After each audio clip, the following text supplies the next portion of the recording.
Greetings, office hours, week 4. I apologize for having this a little late.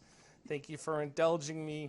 It's interesting. I was in a presentation for the nonprofit that I'm involved with, and we own a piece of commercial real estate. And we own it free and clear, and so we had a presentation by some brokers in terms of what's it worth. And they emphasized something which I've done a poor job in teaching, that is, in commercial real estate, it's purely rational. It's all based on cash flow. The value of the building is simply based on present value of discounted cash flows. That's what can I get for it, what do I think I can get for it, and that's what it's worth. Residential, we all know, is emotional. I got to have that house. My spouse has to have that house.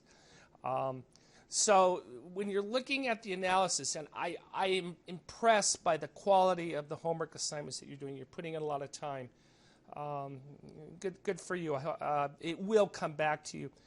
But in the assignment, and I know I'm out of sync here. Joseph, can you bring up the assignment that we have?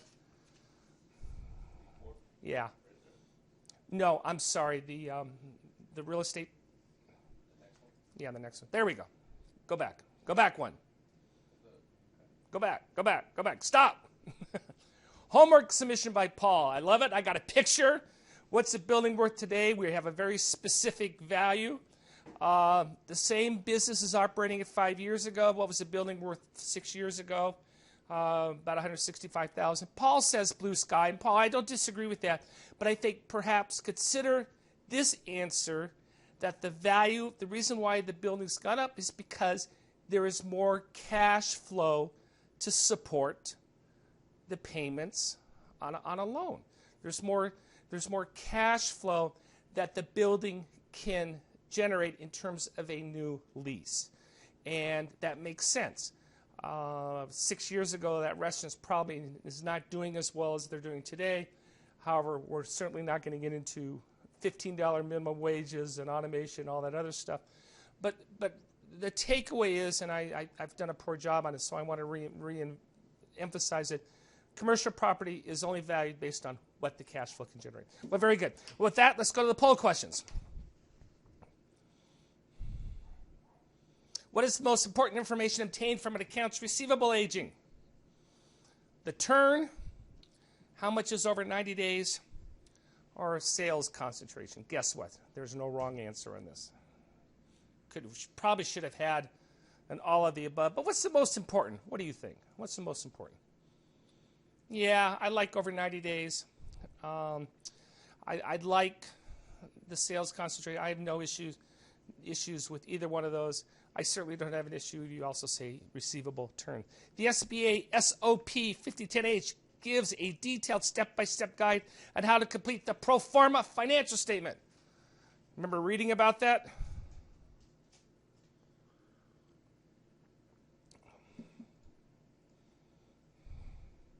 And the reason why you say false is it's not in there. It doesn't tell us how to do it. We have to be a prudent lender. I'll address that in a second. Which of the following ratios does SBA require in the credit memorandum for loans over $350,000? Spoiler alert, yes. This is in the SOP. What do you remember from that? I'm speaking to the choir. You got it all right. Very good. And those are the only 3 mandated ratios. It encourages us to look at other stuff, but those 3 have to be in your analysis. You need to crunch the numbers, and because SBA says it, I'd put a statement about those in my credit memorandum. And what the statement is, this is a good number or it's a bad number. And how do we determine that? We compare it to benchmarks. We compare it to the RMA data that we have. And finally, if a loan has a debt service coverage of 1.15%, I don't think that should be percent, maybe a 1.15 debt service coverage ratio, and is fully collateralized, the lender must approve the loan. We're fully collateralized, and at 1.15, I need the money. And yeah, that's absolutely correct. You were the final arbiter. All this stuff helps, but at the end of the day, it's the underwriter who says, this is an appropriate risk for my lending institution. Spend some time on the balance sheet. The takeaways, the balance sheet must balance. Week 5, and I'm jumping all around, I apologize. We get into liabilities. We do a little bit cash flow. I would encourage you, in fact, Joseph, make a note of this. I'm going to make up a model, an Excel spreadsheet model, and I'll get that out to you next week. And understand the interrelationship between the balance sheet, the income statement, and more importantly, the cash flow. And if you go in there and you say, okay, I'm going to plug in a 20% increase in sales, what does that do to my cash flow? So I'll make that up and I'll let you play around with the numbers.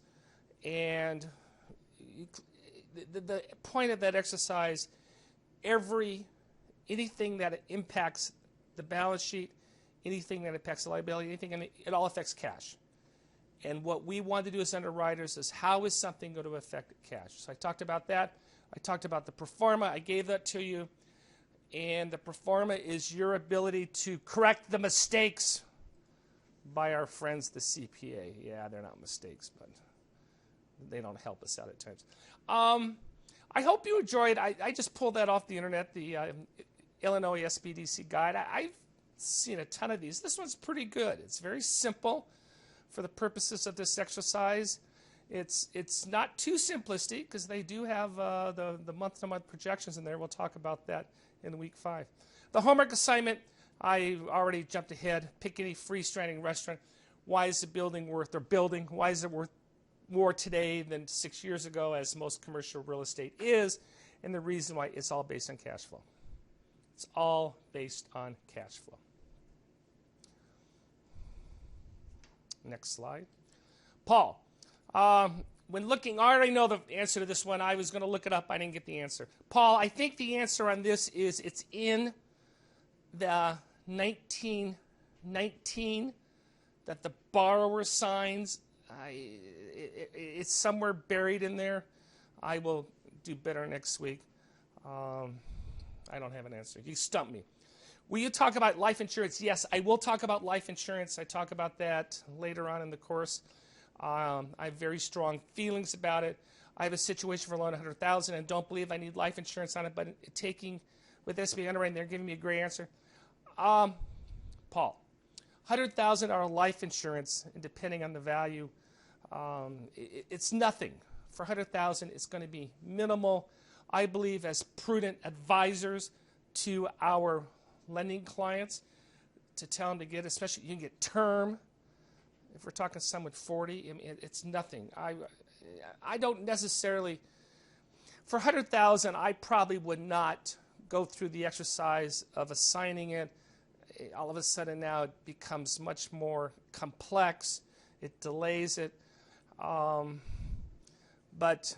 if the underwriter feels it's important, especially, and obviously it's a startup. Are there any other outside assets? Do we have capacity? Do we have a spousal income to mitigate it? But for $100,000, it's minimal. And if your underwriter wants it, Paul, go get it. There's a couple companies that specialize it. I'll give a plug for Mass Mutual. They can close. They call it quick close. They can close in 7 to 10 days. I will discuss life insurance more later. Next question is a long question. And the essence of this question is, I have a loan where I'm fully collateralized, $900,000 property, the loan's 50 cents on the dollar, but there's no cash flow. By definition, that's an ineligible loan because why? The loan must be repaid from the operations of the business, not liquidation of collateral. And it's not paid from spousal income, as I talk about in week 5 when we talk a little bit about Franklin Brothers. So no, I would say not, because and that's focus on the cash. Focus on the cash. Focus on the cash. Week 5, yes, I'm going to talk about cash flow. One more question. I apologize. Oh, this is a great question. Thank you, David. When did making a pro forma balance sheet become a requirement of the SBA? They used to have something called the 4I, which was the predecessor to the 1920. And in the 4I, you can Google it. In the back, in fact, I thought I was going to attach it on the notes. Obviously, we didn't. they had the pro forma balance sheet.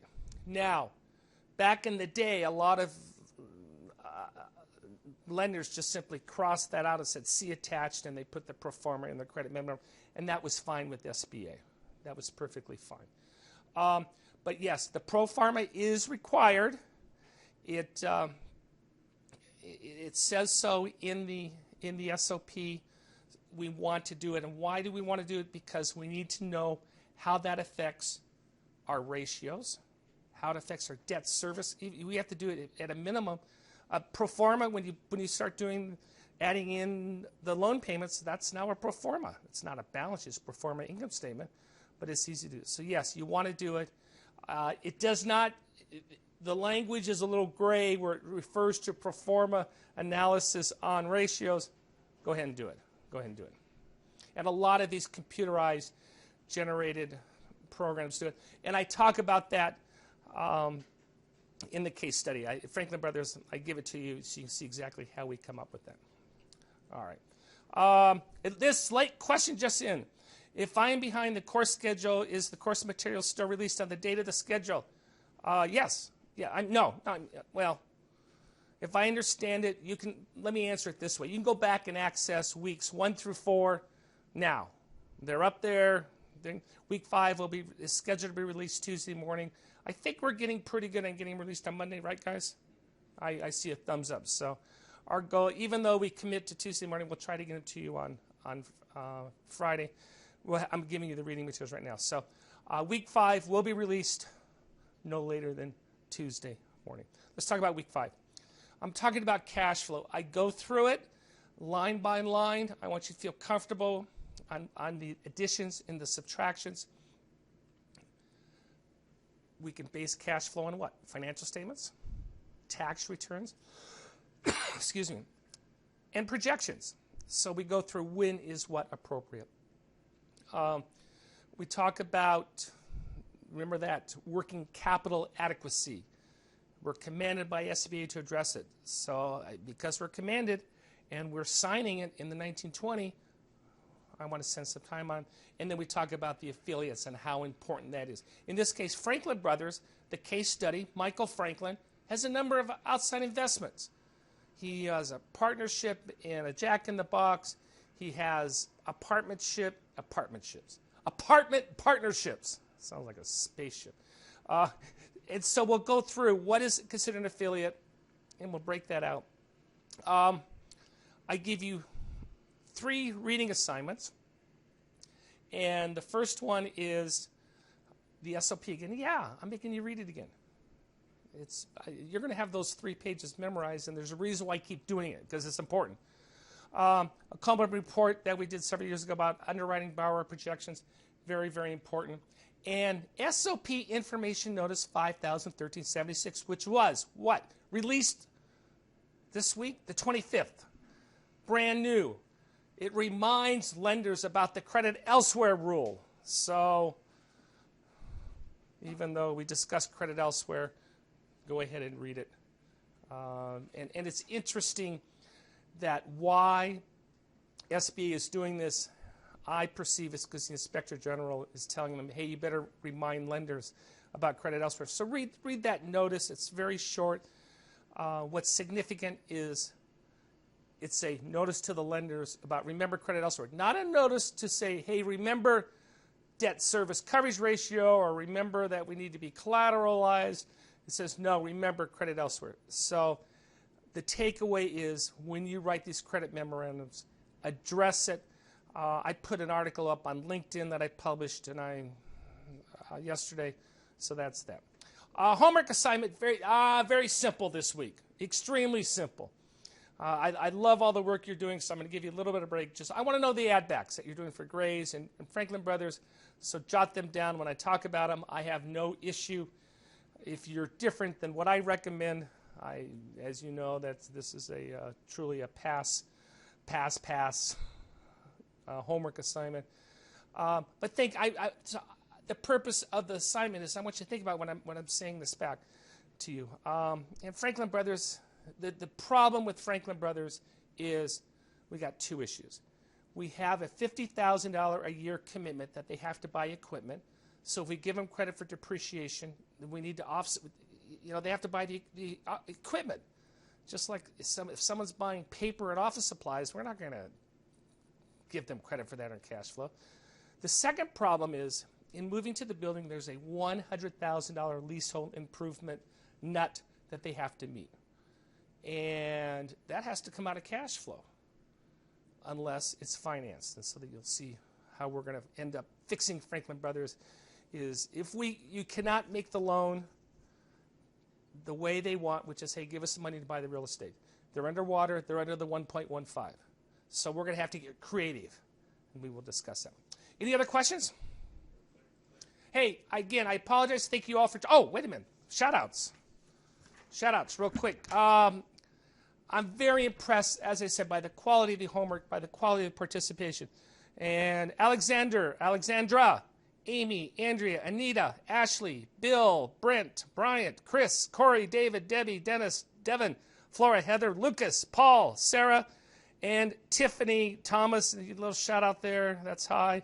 Christopher's up there. Ben, you're up there. Amanda. How did I ignore Amanda? Anyway, I'm very impressed by your commitment to the course. And stick it out. We're almost halfway through.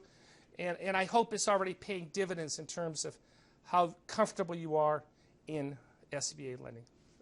Talk to you next week. Thanks.